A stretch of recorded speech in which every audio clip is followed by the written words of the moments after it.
Okay, let's just start with figures of 8, but feel it in the legs. So the thing we had of the knee rounding out.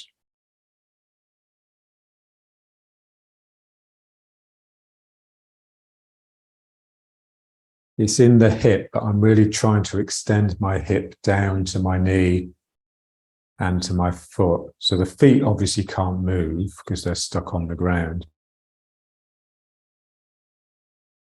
I feel the knee just making this arc.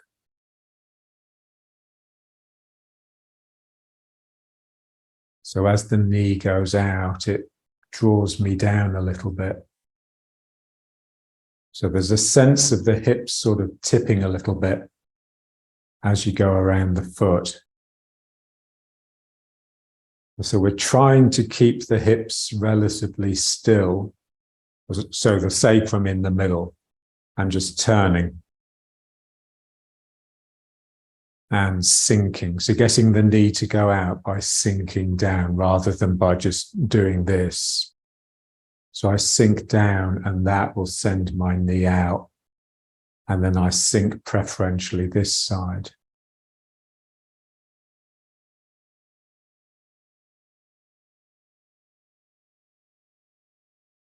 So when we do the figures of 8, when we do anything with the upper body, then the energy tends to rise. So this is just really trying to just feel the lower body, just trying to feel it all in the legs. The arms can help.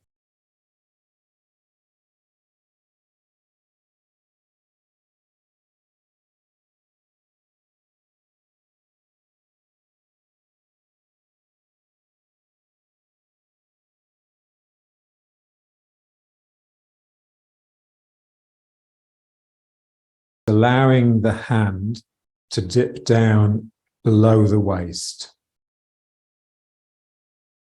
So the hand is really in amongst the legs, almost like I'm trying to touch the ground. I'm trying to trace the figure of 8 on the ground with my hand or my finger.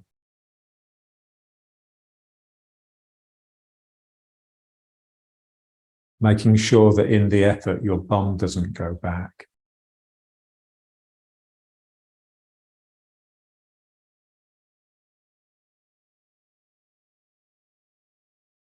So it's real outside edges.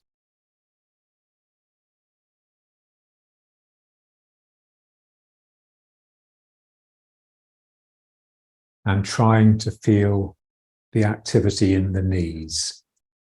So it's my knees that are going out, and that's really taking this hip down. So I have to really fold here in the hip. Yeah, so it's the opposite of if I was throwing my hips around, I'll be doing this. So there, when I come into this foot, the hip would rise like this, you see. So I'm wanting the opposite of that. So the hip comes in here. It's almost like this is happening when I come around this foot. So the feeling is that the knees are going out, but the hips are going in. There's like something here is holding.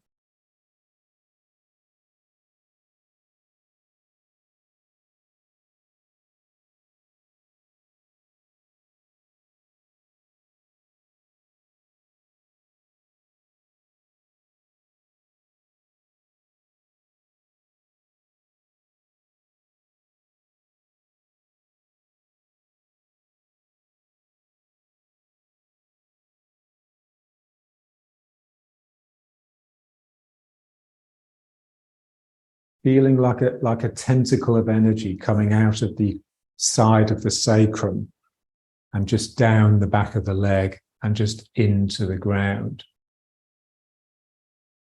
So if you get that visualization, then your bum won't be able to stick back. So it's like the bifurcated tail. One tail coming out of the right side of the sacrum and the other coming out of the left. So these tails are sort of whipping around, scooping under the foot. and then coming up.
And now let's just bring it to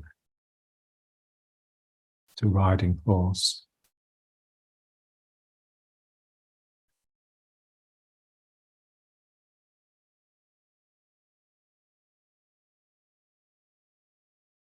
So let's feel the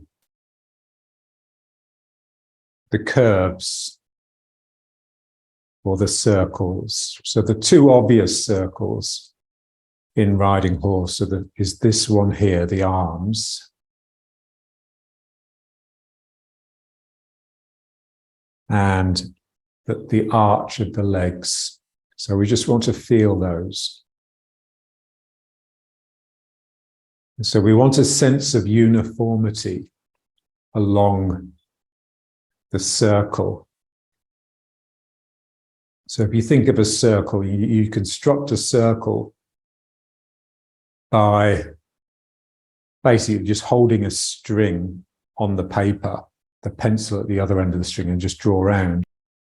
So the pencil is wanting to escape all the time, or the end of the compass, and it's constrained by the radius. So it's the same thing here. So there's a feeling that my circle is just wanting to expand all the time, but it's constrained by its form. So I want to feel along the arms. Where is it tending to be a little bit weak? Where is it collapsing? And just try and get that to expand. It's often around here. And the elbows tend to sag a bit too much. And then the same with the legs. Again, these need to open up more than usual, the leg pits.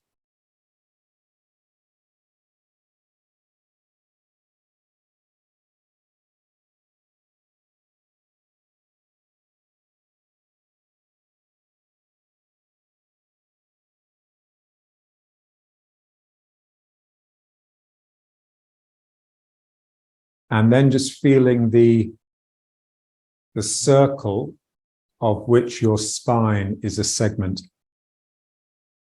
So we want the spine just to feel like the back of a circle. It's a big circle. It goes right into the ground and it comes up some distance away. But it no longer has that S shape. So the feeling is that my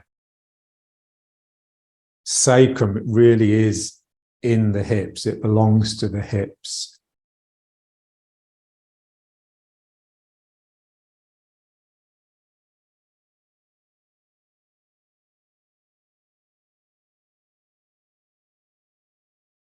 And then feeling the circle of the legs. So we've got this circle, but there's also, the legs are also the front of a circle, almost like one of those, those pregnancy balls, those big balls that pregnant women use. Like you're sitting on one of those. Your legs is just the front of it. So you've got a ball here, you've got a ball here. So the whole body is making the S shape rather than just the spine.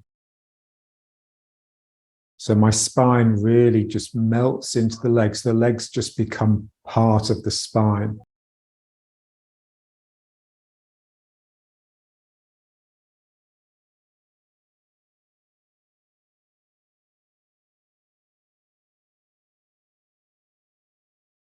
And then there's another circle.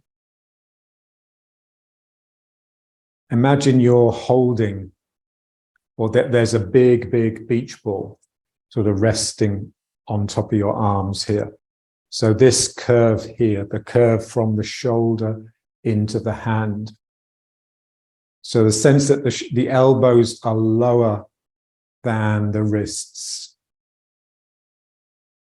and shoulders, obviously. So this is like a valley here, part of a circle.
So when you start the form, you're standing there in attention posture.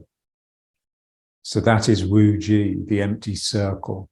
And then as soon as you start moving, it splits into the yin and yang. So it's the same with these circles here. We have like the big circle, but as soon as we start becoming alive and stop being so statuesque, they split into two circles. So here I have a circle. So I've got this sort of hollow in my shoulder here. And then here I have a little circle. So the hollow of the shoulder here. And of course, when these two circles touch, they become a figure of 8. So I've got one here, equivalent here, equivalent here. In the armpit, this one, in the leg pits here, the back of the knees, so everywhere really. So everywhere there's a joint, there's basically a circle there that's, as the energy goes around the circle, it draws the joint apart. So let's just try, just tracing. So like pushing hands really. Just sending the hand out and then bringing it in. It comes in as close as possible. And then you have to turn enough for it to be deflected. So here I'm turning my palm to face up. And then here I'm turning my palm to face out. So there's a sense that my little finger is leading the out. So the little finger is like first in really. So it's first in and then it's like first out as well. So it all starts in the little finger, surprisingly.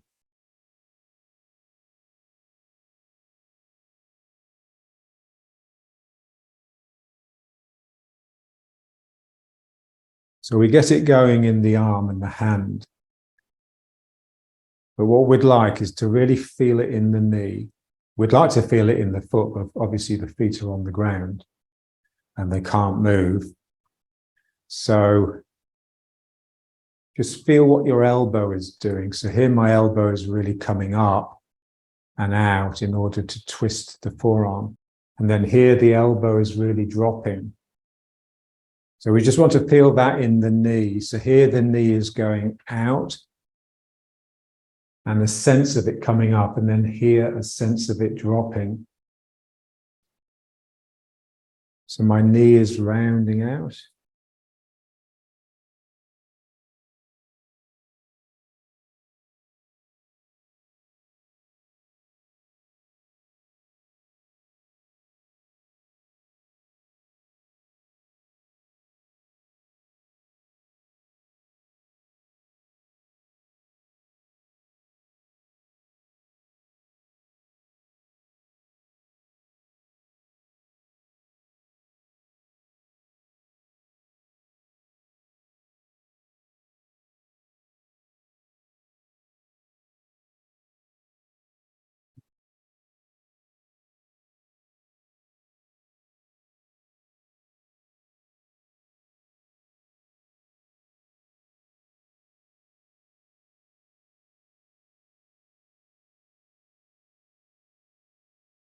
Yeah, so the bit someone would observe if they were watching you is the hand going out, the hand coming in, but that's not really where your mind is.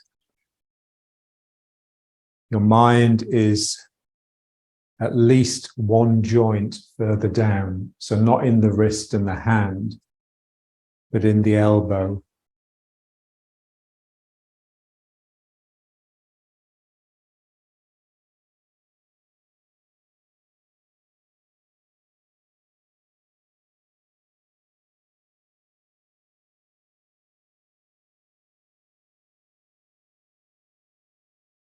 It's like that insight that Chen Ching had. He said he made his big Tai Chi breakthrough after he had a dream that he was pushing hands in the dream, but he had no arms. So everything had to come from his waist, from his turning, and from his energy, obviously.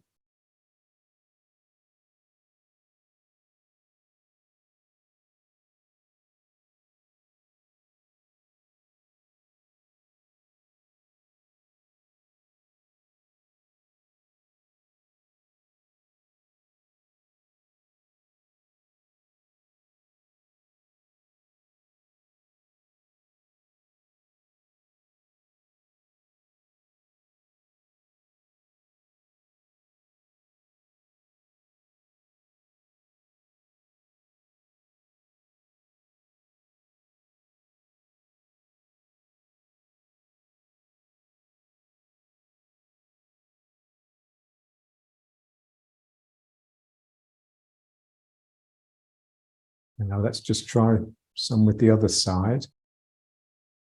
Just get it going simply first and just let it build up into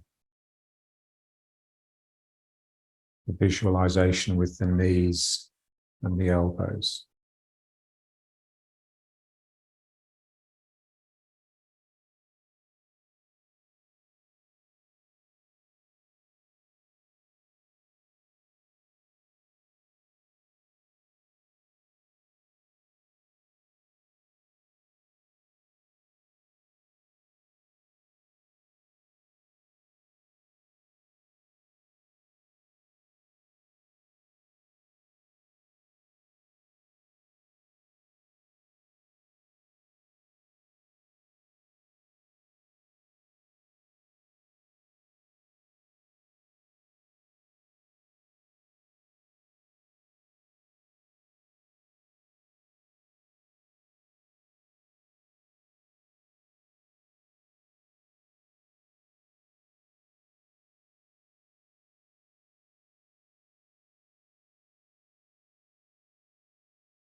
Hood the eyes and just feel the peripheral vision. You know, what John used to call the fringe of feathers. So like all around here, it's just blurred and you can't see very much.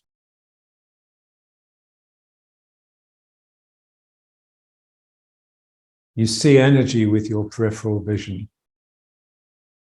You see distinct things with your central vision. So I came across an instruction once for the use of the eyes.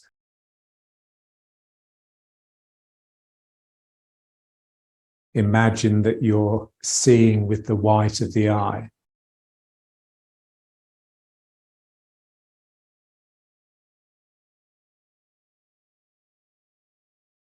So you see the central bit, but you're not that interested in it. You're much more interested in the blurry feeling around the edges.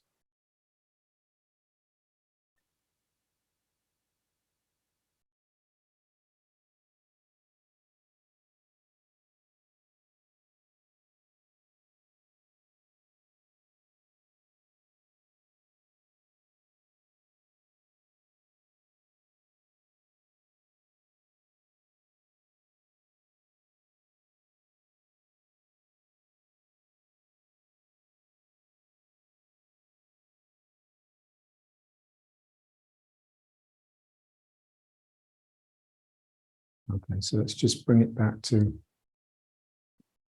riding horse.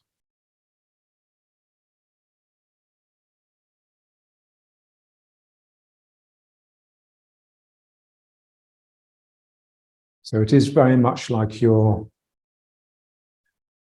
standing or sitting in a cave looking out, and you've got what's beyond the opening of the cave, which is what would generally attract your attention. So we're just trying to bring our mind a little bit more to like the lip of the cave, the actual opening. So around here and behind, a sense of what's behind you. So now let's just try this exercise, but really just extending the hands just right to the edge of your peripheral vision. So you keep your eyes central. So if you flicker the fingers, then you can sort of get more of a sense of them. And then just bring it in. And then out again. So don't worry so much about the breathing, just keep it slow. So there's a sense that you're sort of catching the lip here, you're catching the edge of your peripheral vision and just drawing it round, like you're pulling a cloak or a cape around yourself. And then you reach out again.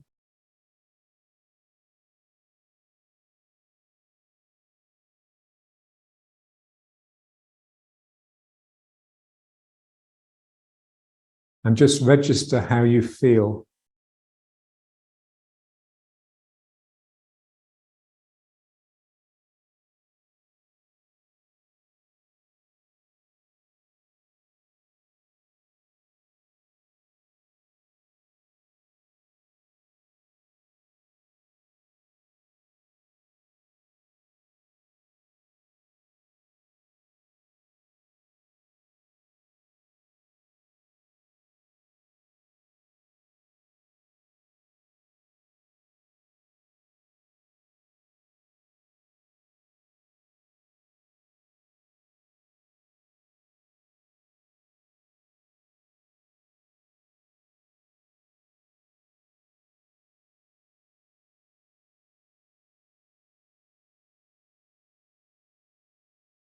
And one eye is always better than the other.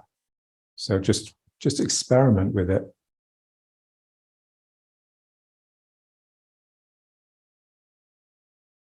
So often the right eye, which is connected with the left brain, with the sort of rational, calculating mind, it will tend to have like a better central vision, but a poorer peripheral vision. Just play with it.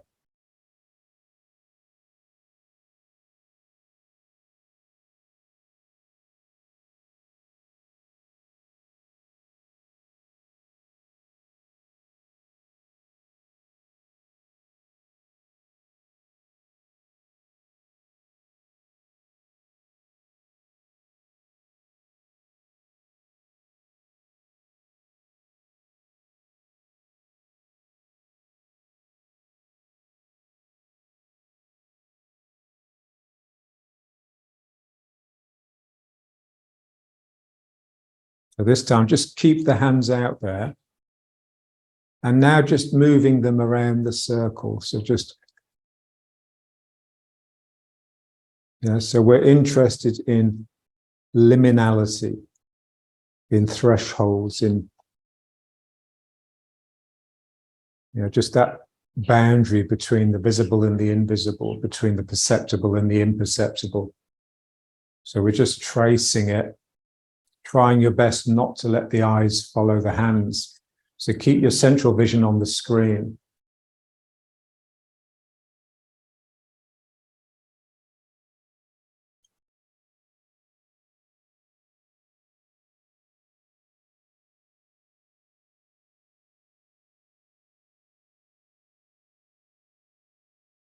And so we just want to feel the shape of this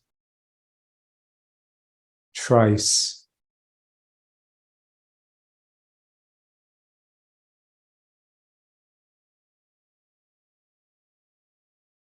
Because it is very much like a heart. It's like when I bring the hands together, I have to dip down a little bit, and then I can rise up here.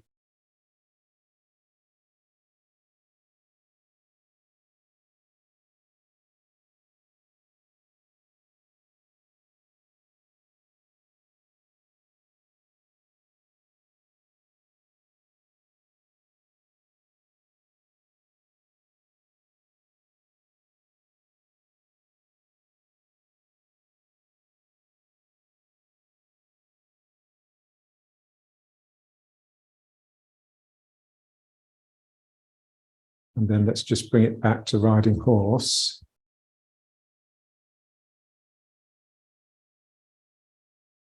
And so the sacrum heavy, sense of the head being suspended.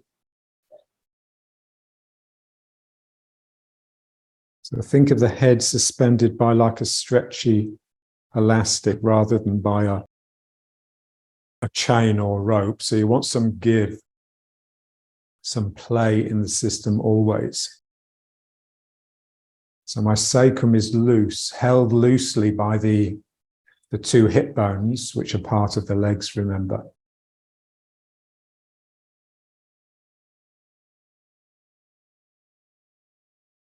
And now just the same thing, just working with the peripheral vision, but now just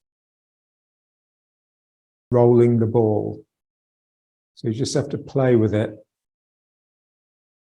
It's always wanting to drift in, because we'd like to be a little bit more sure about what we're seeing, but what we're looking at is that, where you're never sure, those places where you can never be sure. There's no guarantee.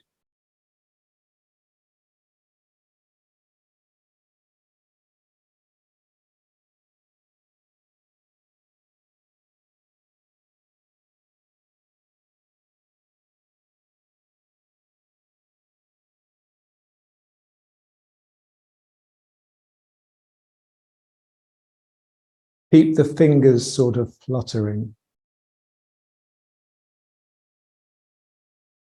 So that will help wake up the energy.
Just bring it into prayer posture. So just feel this.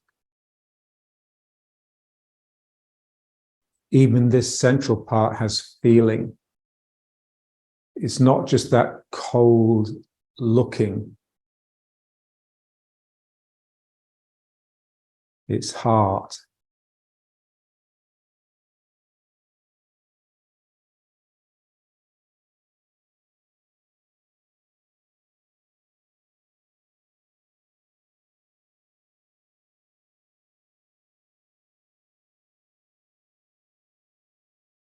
And now let's try the circles again, but both together.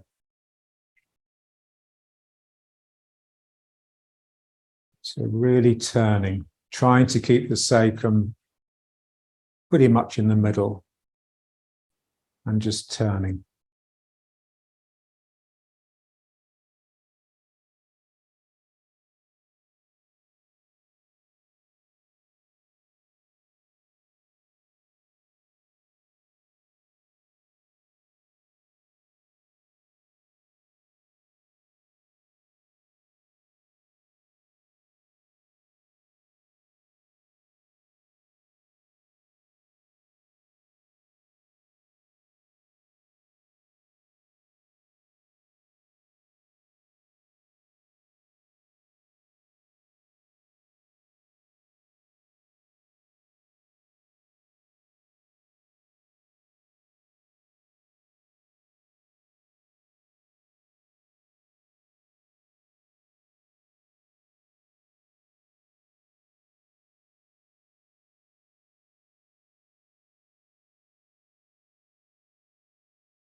So as the hand goes out around the circle, it's very much tracing the peripheral vision. So you're just keeping your central vision central. So don't let yourself look to the side. You're seeing the side, but with your peripheral vision.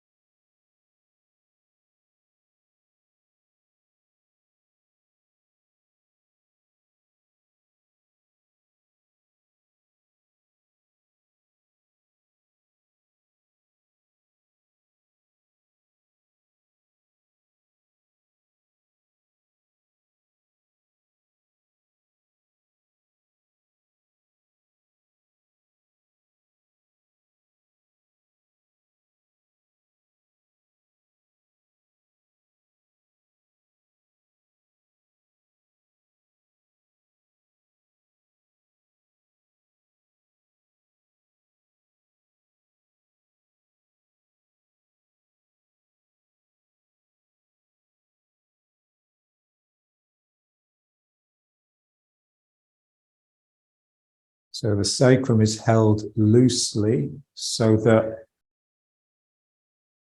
these energetic tentacles can reach out of it and come into the ground.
Okay, so back to riding horse.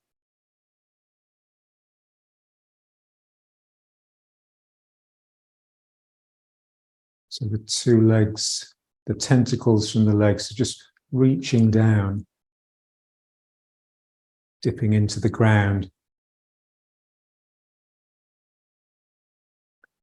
So like the ground is like a pool or a lake, and these tentacles can just dip into it It's no problem to just penetrate through.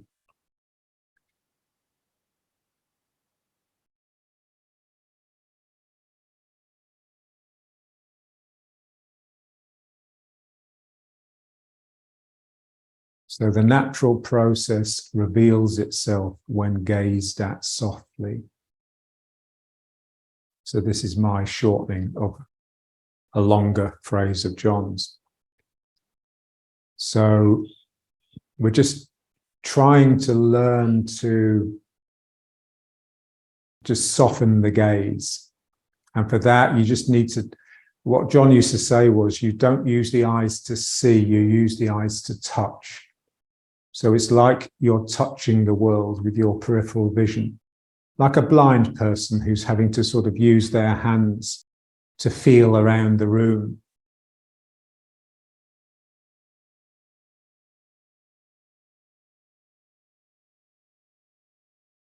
So a sense that the center is actually just drawing in. My central vision is trying to really just receive the world. It's not glaring out and pushing the world away, which is what we do when we objectivize the world, we subjectivize ourselves. So we immediately produce a separation. So there's this battle going on. So to the world, we come across as aggressive.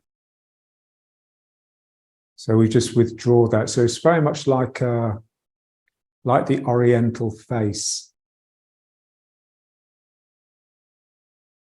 They think of us as being like birds with these long noses, like a beak that's pecking forwards all the time. So the beak of the ego are these eyes that are too close together, that are sunken in with a furrowed brow because we're worrying all the time. And their faces tend to be clearer, they're more round, their eyes are further apart, they've got flatter noses. And so it's like they have a receptive base. So you can just imagine that you're acquiring that. So you're just quietening down and opening up. So there's this sense that the two sides can just separate a little bit when you become quiet here.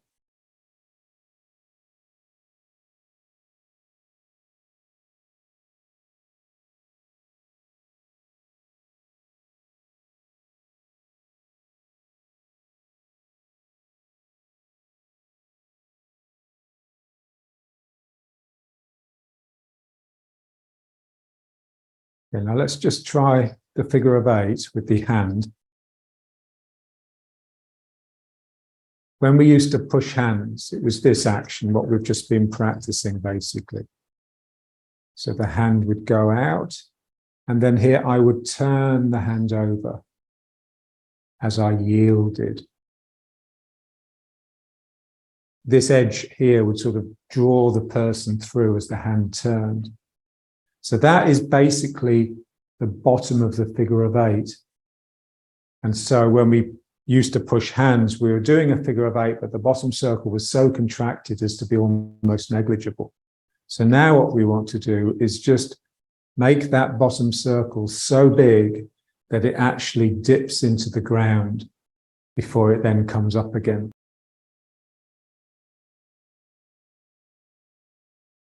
We don't like this because it just means you have to get into the legs. So we like the top part of the figure of 8, the circle at the top. But this bit here, and you can see it is peripheral vision because I'm turning away from the hand as it goes down. So it's almost like in order for the hand to get into the ground, it has to be almost blind to me. And then I can dredge something up and bring it up and distribute it into the world.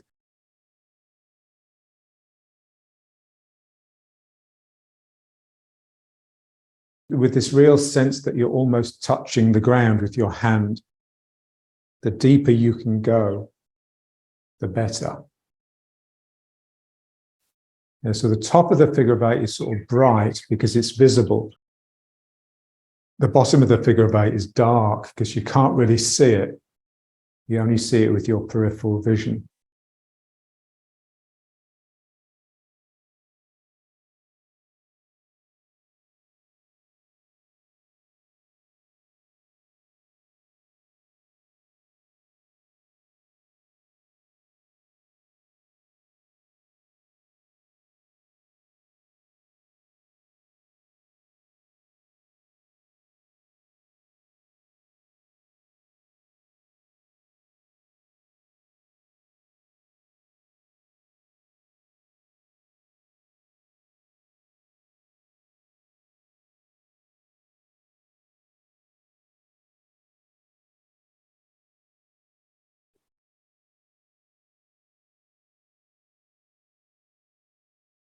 So the ego, which is associated with the central vision, is always wanting to bring the focus back to the upper body, to the hand, to what it's doing. You know, it's proud. The ego is proud of what it does. It thinks it's the best. So here we just want to just start privileging the bottom of the figure of 8 more, just to balance the system a little better.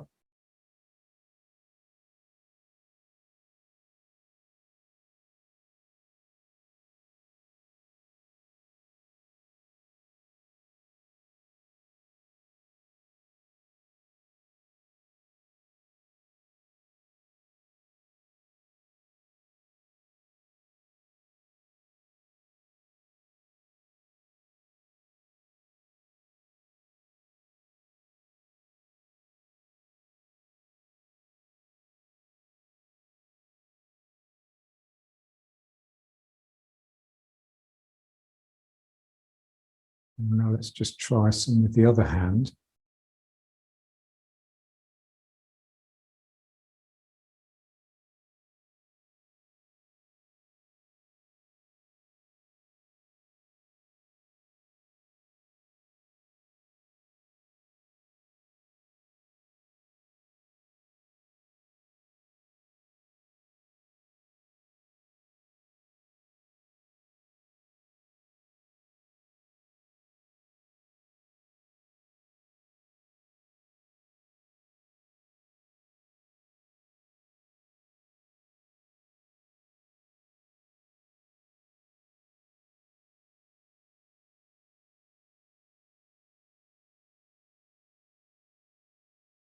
Everything that we do now is meditation. So quietening the mind and just watching, observing, listening to the energy, to what it is that you're doing. So you notice that as soon as you lose it, as soon as your attention drifts, it's always because you've come back to self.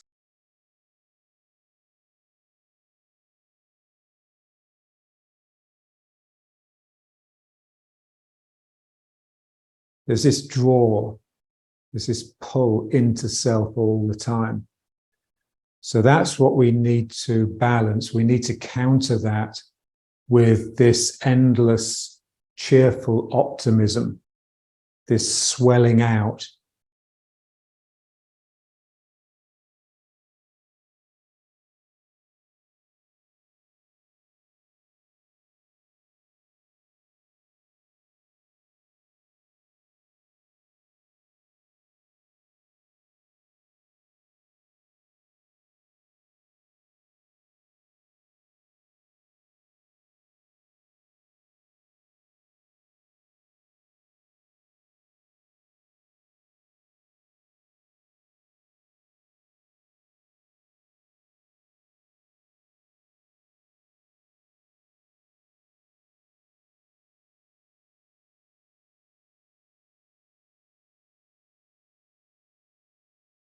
When you do something like this, which is designed to cut through the ego and get into energy, the ego will always try and produce, like a copy, its version of what it is that you're doing in the hope that that will satisfy you. So this is what we have to be keeping guard for. And that copy is always cheap and vulgar and ugly compared to the real thing. But it's, in a sense, it's clearer and more obvious, and you can probably make more profit from it if you wanted to market it.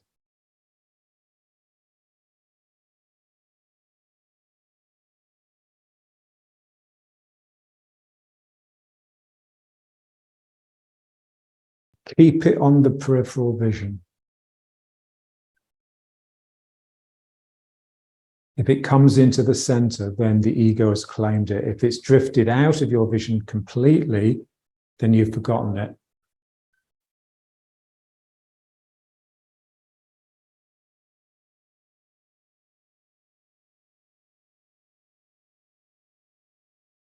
Remember the two curses of the mediocre student: laziness and forgetfulness. So we're always allowing ourselves to be distracted.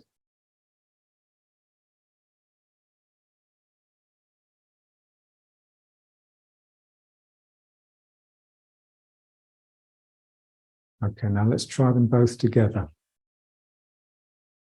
So when you do both together, there's the temptation for it just to become this sort of mechanical thing. So we want to keep the feeling that they're both independent. So they're both having to really listen to each other well in order to coordinate like this, because they're wanting to sort of fly off on their own.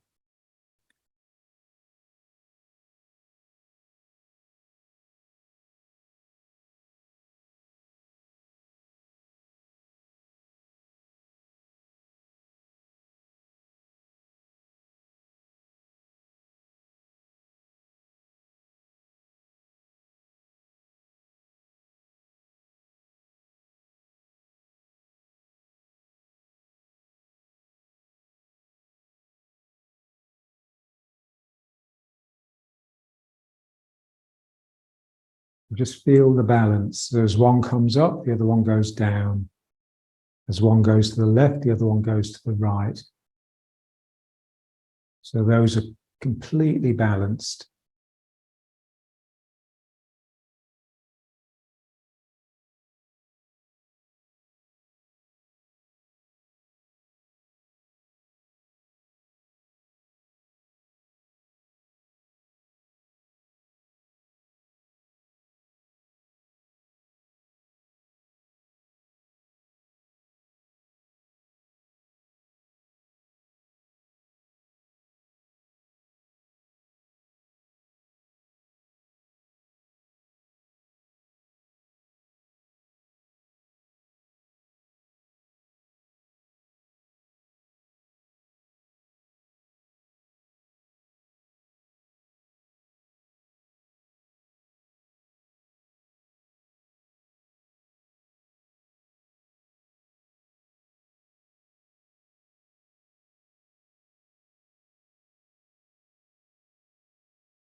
Okay, so let's just bring it back.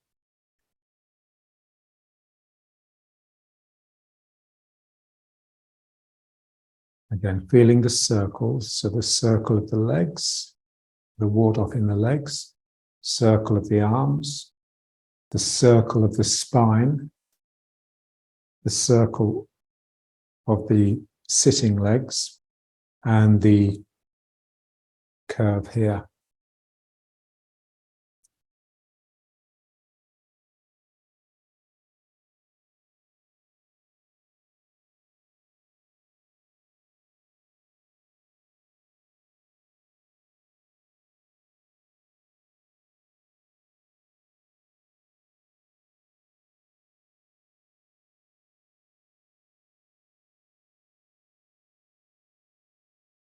And then you can feel those circles just splitting into figures of eights, like cell division.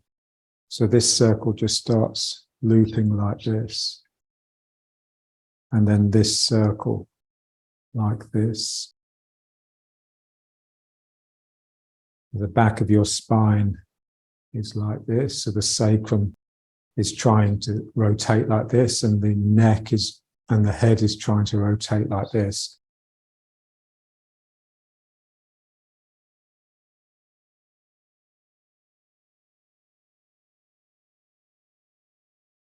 So wherever there's a joint, you can feel it as being like the center of a figure of eight. So I can think of this being like a figure of eight in my arm. So they're everywhere.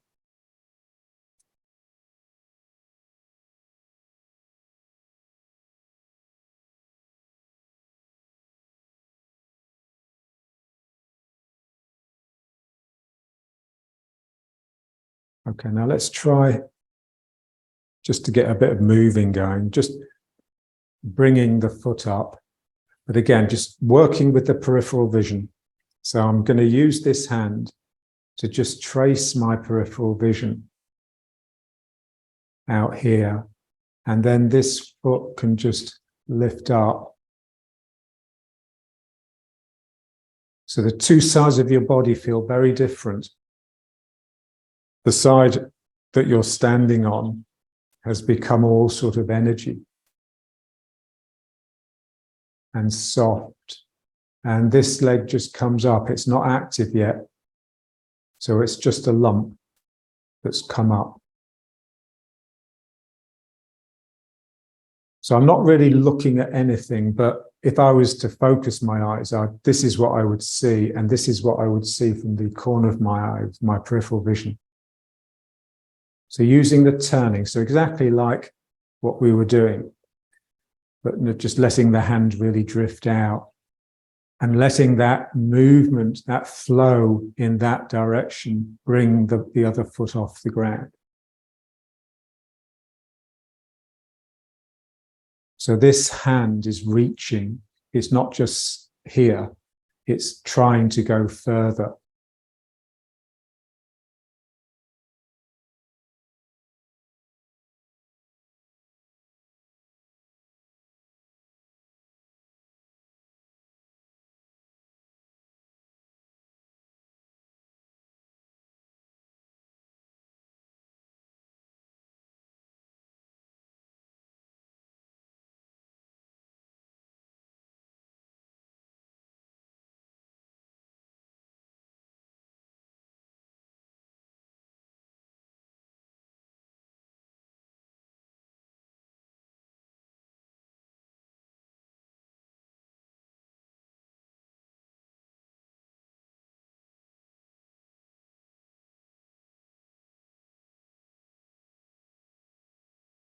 Just feel the equilibrium.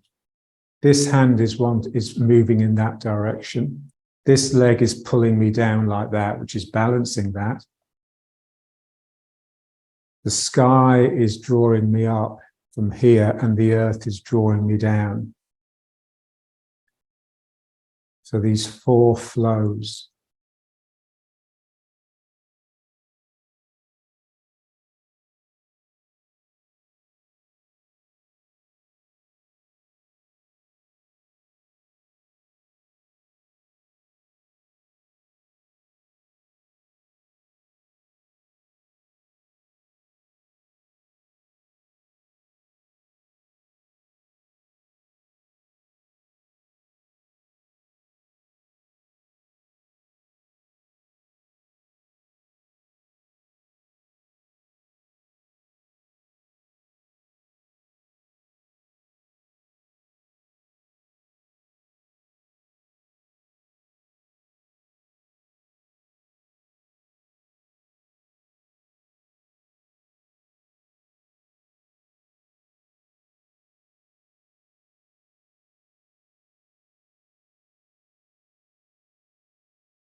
So remember John, he was all peripheral vision. He didn't have central vision.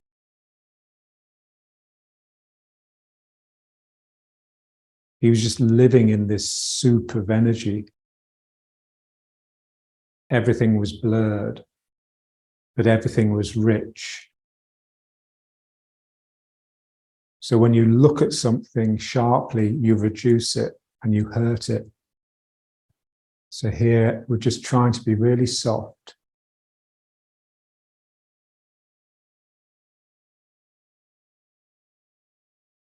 And the best way to practice it really is to go out for a walk in nature. You can really feel the sky above you and just that soft unevenness of the earth. And then all the things, all the components of the environment. And they're all affecting you. This is what we want to feel. How are we affected? How am I moved by what it is I'm experiencing? And for that, you have to allow it to touch you. And if you want it to touch you, you must have touched it. So you need to be able to reach out so gently that the thing doesn't cringe back in fear and disgust.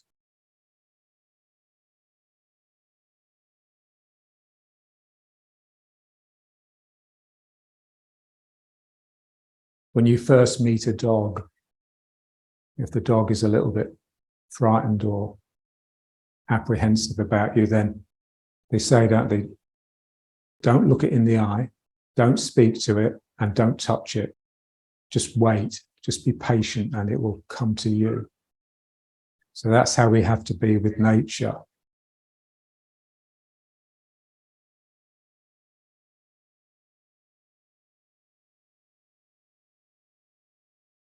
Always think of St. Francis. All the animals coming to him because he was just so soft and humble.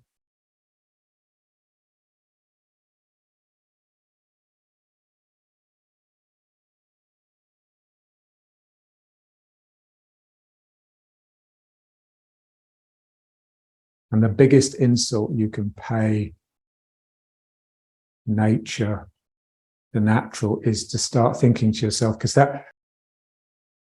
that's what's unnatural about us.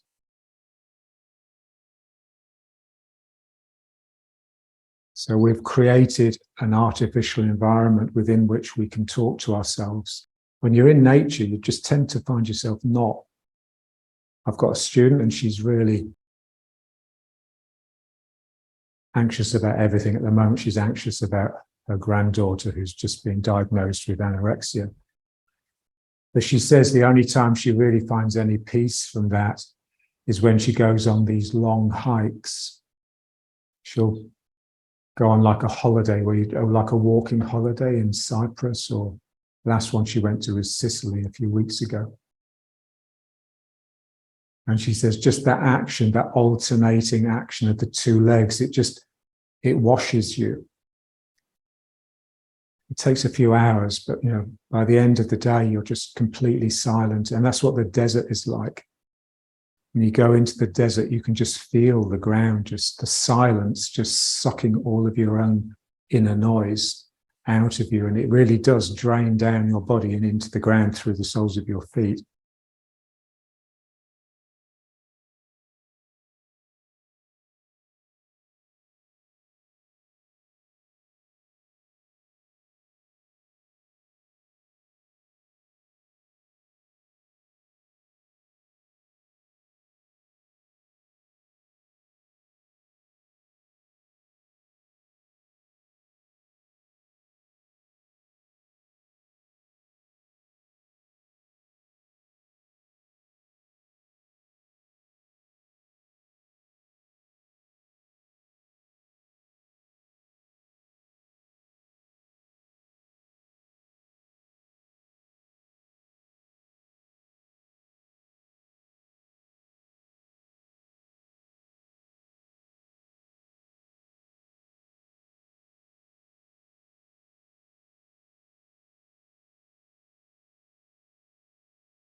And then back to riding horse.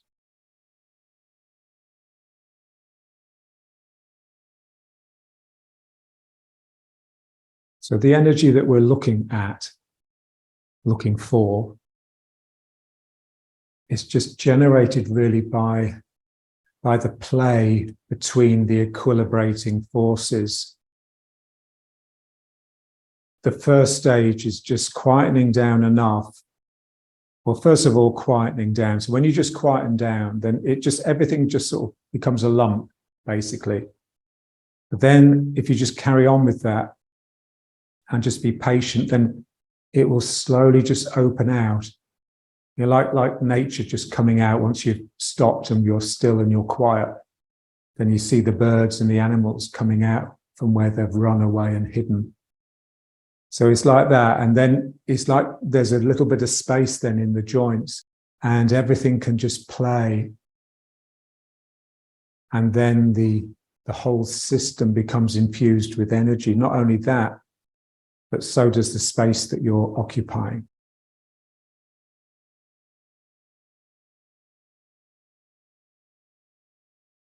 We use the spirit, in a sense, to encourage that expansion from a quiet state.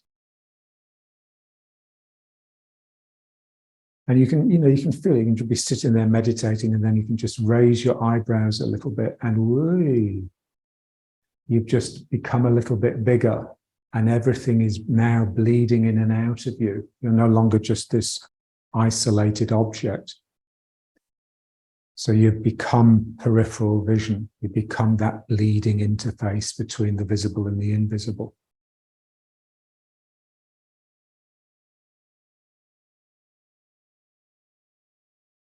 Okay, now let's just try just the very beginning of the form, just to see how these circles work. So basically, this exercise is the motor that generates the whole form, really. So basically, what I'm just going to do is this, and then this, and then ward off left.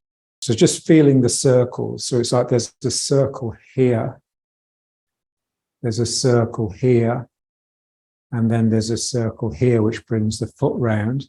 So normally I would come into that foot when I did that circle, but now I'm holding myself back, and I can use it to bring the foot in. And then here, nothing much happens here.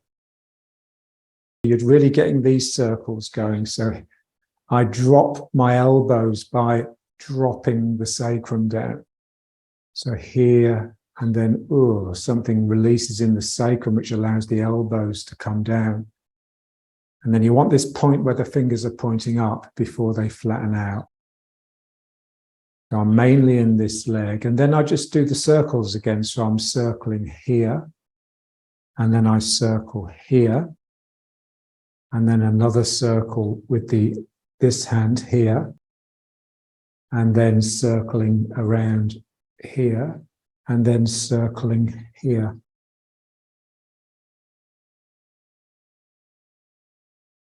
It's important to feel the circles in the legs. Otherwise, your upper body will become too different from the form. My knee is circling. This knee is circling. And now I use this one just to bring the foot round. And then just relaxing the hands, and then here, wrists drawn up by threads, heavy elbows. I just drop the sacrum a little to get the elbows to start coming down. Relaxing. Really feeling the sacrum not held rigid. It's really just very gently held. So there's a lot of play here. And then I circle here. I circle here. I circle here again. And then I circle here. And then I circle here.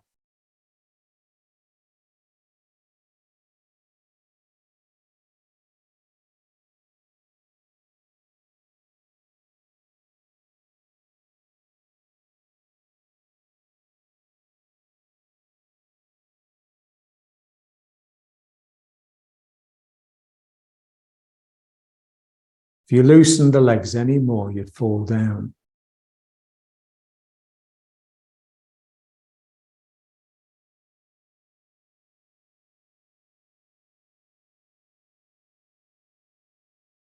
Round this leg, and then round this leg.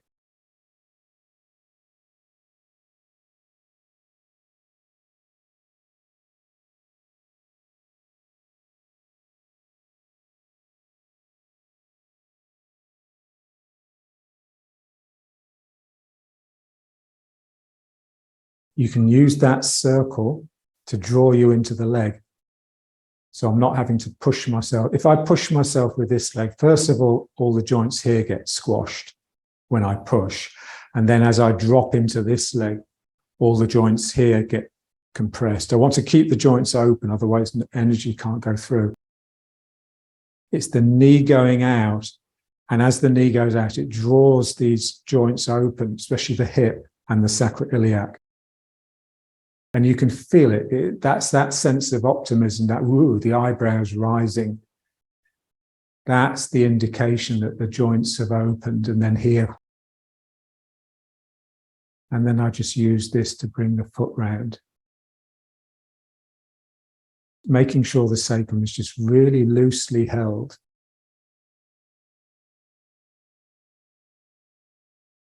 How do you go through the motions of the form with this sacrum held so gently and delicately by the legs that it doesn't get disturbed? It's like a sleeping kitten. You don't want to wake it up.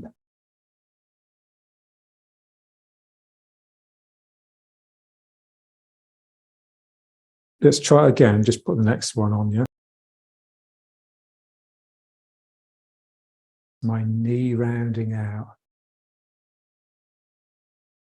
It's not the hip going like this. That's the enemy, really. The knee goes out and that drops the hip down. If anything, the hip comes in this way.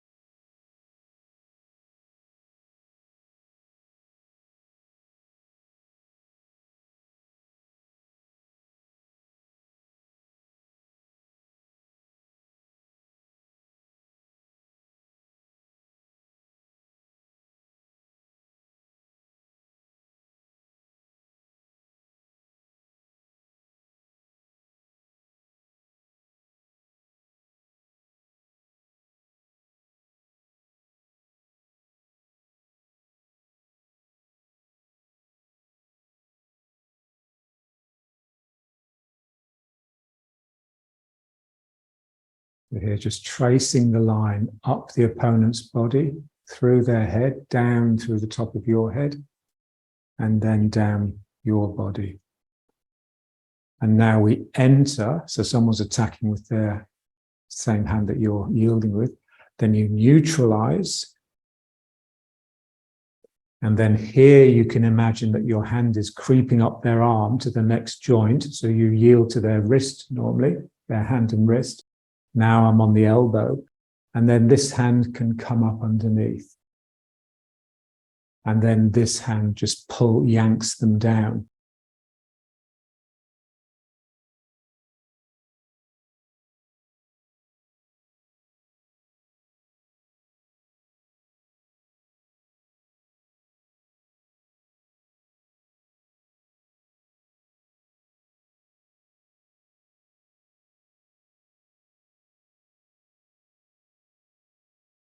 Entering, neutralizing,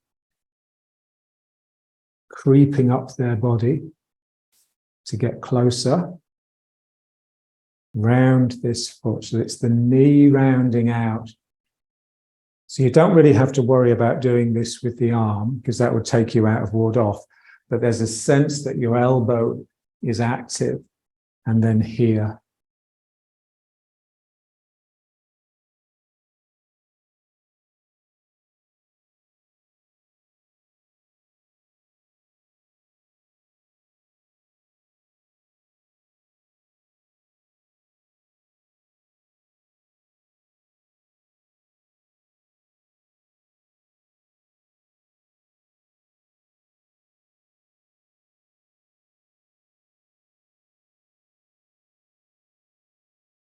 Enter, yield, and then enter again, creeping up their arm with your right hand, left hand, or be your right hand, and ward off, yield, and circle around this foot here, and then around this leg to draw me forwards. And then it's a bit like the other one. You sort of like you're coming down, so you're going around this foot, but the hand just stays up. So this hand needs its circle, otherwise it's just a bit in the background. So remember, the energy will be in that hand at the end.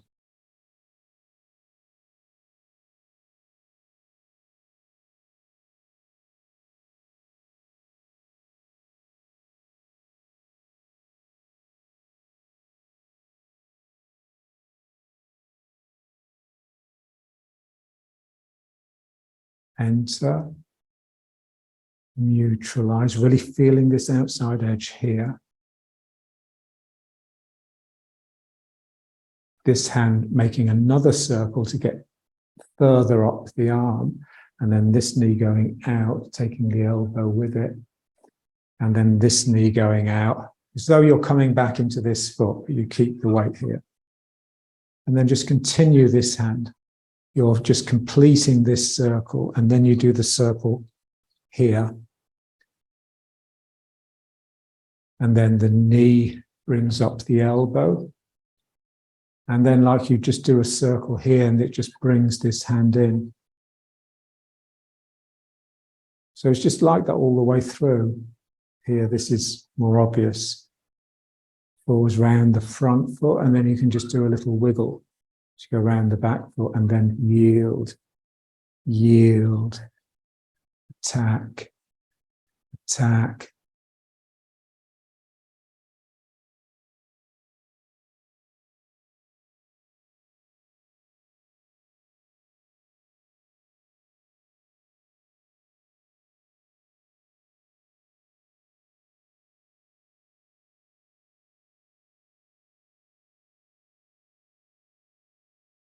Just focus on the knees rather than the hands.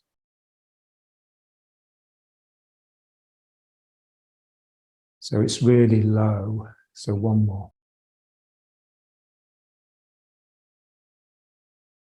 You're working with the ground.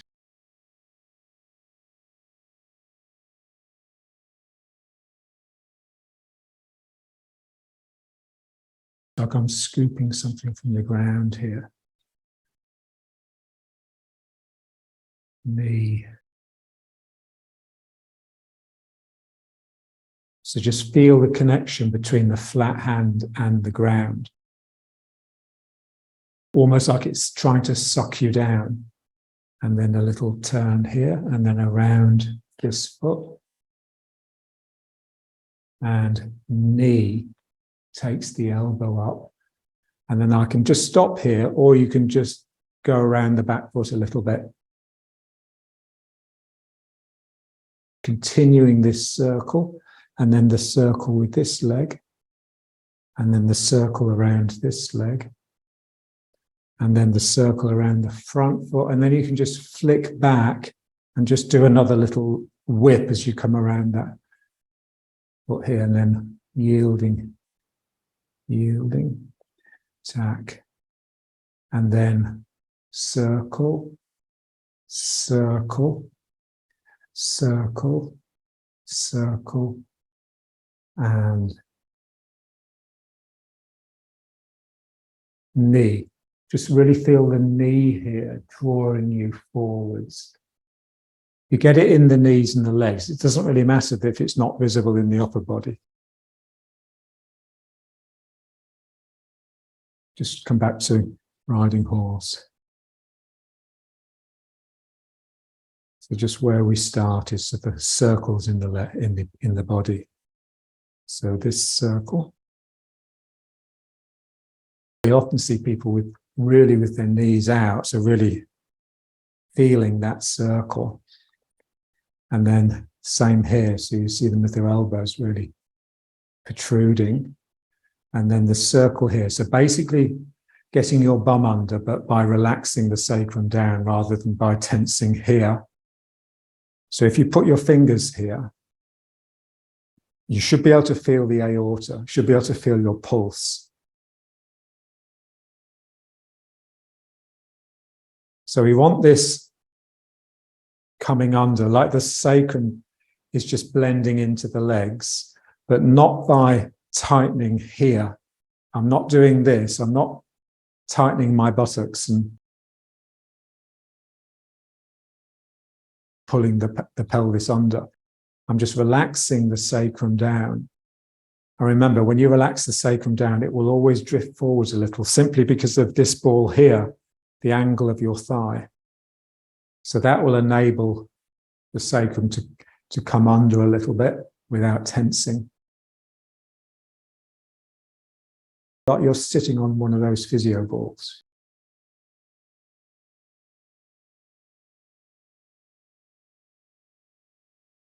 So hollow chest.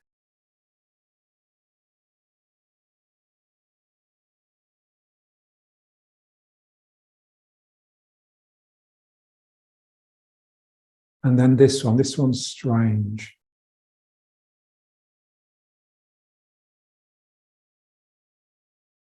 Like your shoulders are just really relaxing down from the head and the neck into the hands. And that relaxation sends something, lifts something off the palms. So the feeling that your hands are slightly higher than your elbows.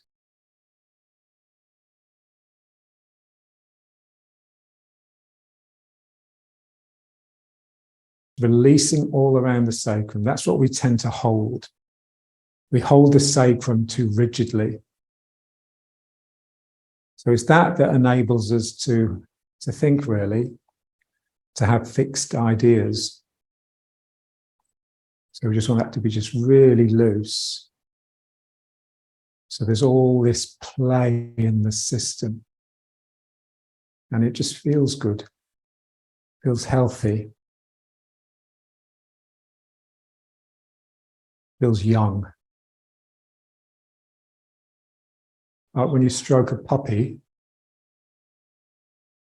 its skin and its flesh is just so loose, it almost slides. When you stroke it, you can feel its skin sliding. So it's like that. You've got all this sort of looseness. So the fascia is really elastic. It hasn't become rigid at all.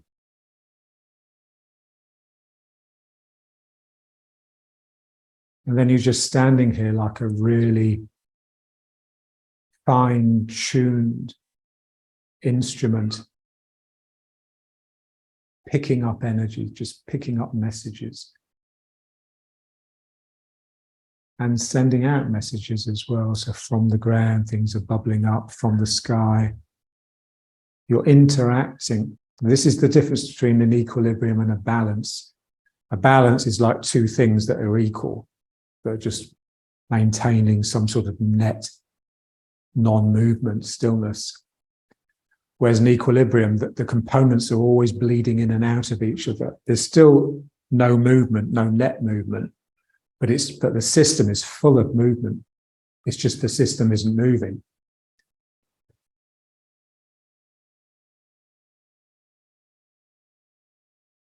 Now let's just bring it up. So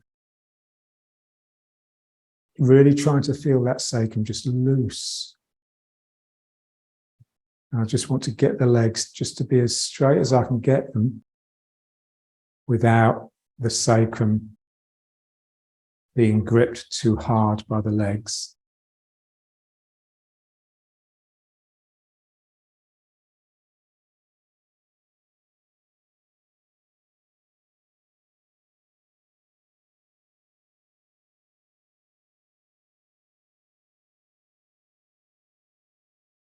And so the energy that comes up me, that I then share with the world, doesn't come from me. It's not me going, oh, look.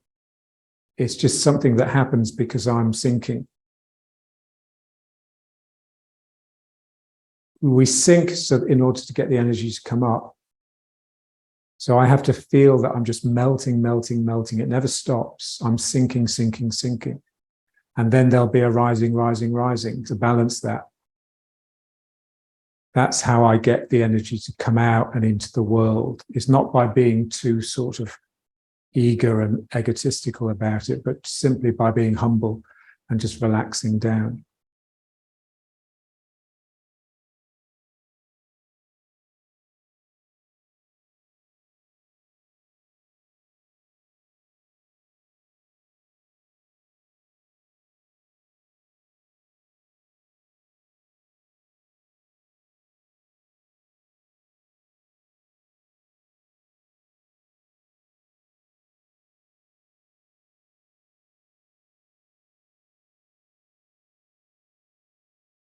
And so in order to think to ourselves, we have to freeze out that equilibrating activity.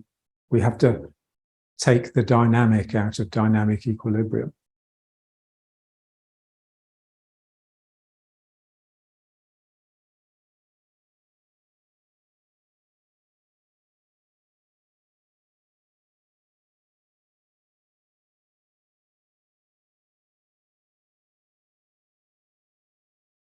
Feel the central vision, just wanting to just sort of, you're just not interested. But feel this really open. You're bleeding into the world through your peripheral vision.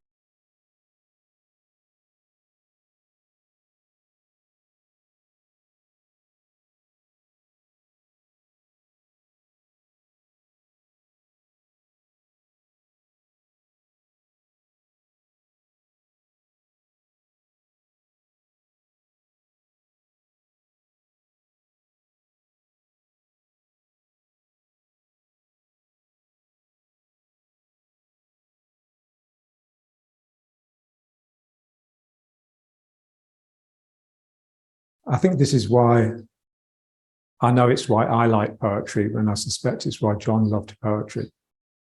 It's because in a sense, it's all peripheral vision. You can't state the meaning. It's all misty and mysterious, and every now and then something clear comes out, but instantly it slips back in to the mist.